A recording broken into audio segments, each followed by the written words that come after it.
యేసుక్రీస్తు నామంలో పరిశుద్ధాత్మ ఆశీర్వాదం పొందుకుంటున్న ప్రతి ఒక్కరికి పేరు పేరిన హృదయపూర్వక వందనాలు తెలియజేస్తూ ఉన్నాను.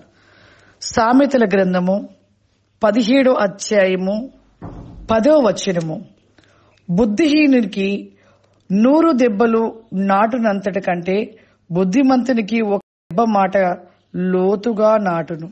నిజమే, బుద్ధిహీనునికి ఎన్ని మాలు చెప్పినను కూడా వారి హృదయంలో నాటబడదంట.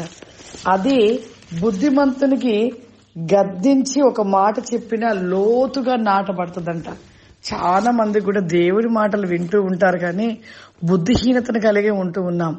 బుద్ధి కలిగిన వారిగా ఉండలేకపోతున్నాం. బుద్ధిహీనత ఎలా, ఎన్ని మాటలు ఈ యొక్క చెడు పని చేయకూడదు, పాపము చేయొద్దు, నిత్యము ప్రతిరోజు ప్రార్థన చేసుకోవాలి, ఇలా ఎన్ని మాటలు చెప్పినను, ఎన్ని వాక్యాలు వినినను, ఎన్ని యూట్యూబ్ ఛానల్ ఎంతమంది దైవజనుల మాటలు వినినా కూడా మరలా వింటారు, కానీ విని వాటిని విడిచిపెట్టి వారు చేసే పనులు చేస్తూనే ఉంటారు, పాపం చేస్తూనే ఉంటారు, ప్రతిదీ చేస్తూ ఉంటారు.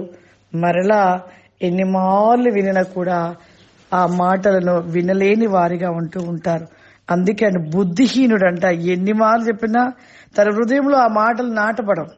బుద్ధిమంతునికి ఒక గద్దింపుతో చెప్పగానే వెంటనే అది నాటుకొని పోతుందంట. మన జీవితంలో దేవుని మాటలు ఆ విధంగా ఉండాలి. మనం దేవునితో ఉంటున్నాము, కానీ బుద్ధిహీనునిగా జీవిస్తూ ఆశీర్వాదాలు కోల్పోతూ ఉన్నాం. బుద్ధిమంతుని యొక్క జీవితాన్ని దేవుని మాట విని ఆ మాటకి లోబడుతూ ఆ మాట ప్రకారం నడుస్తూ ఆ మాటలు నాటుకుపోవాలి. మనకి ఒక మాట దేవుడు చెప్పాడు అంటే ఆ మాట మన హృదయంలో నాటకపోయి ప్రతిరోజు కూడా నెమరవేస్తూ ఆ యొక్క మాటలు ధ్యానిస్తూ ఆ మాటల ప్రకారం నడుచుకున్నప్పుడు ఖచ్చితంగా మనం ఫలిస్తాం, దీవించబడతాం, ఆశీర్వదించబడతాం. ప్రార్థన చేసుకుందాం. సర్వశక్తివంతుడా, దయగల తండ్రి, నీకు వందనాలు చెల్లిస్తున్నాను ప్రభువా. పరిశుద్ధాత్ముడా, నీకు వందనాలు.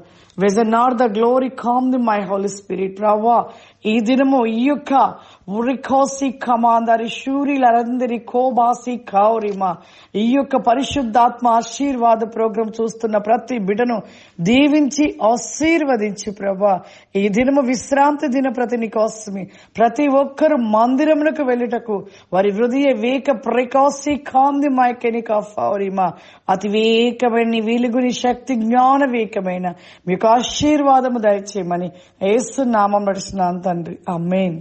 God bless you. దేవుడు మిమ్మల్ని దీవించును గాక. ఆమేన్.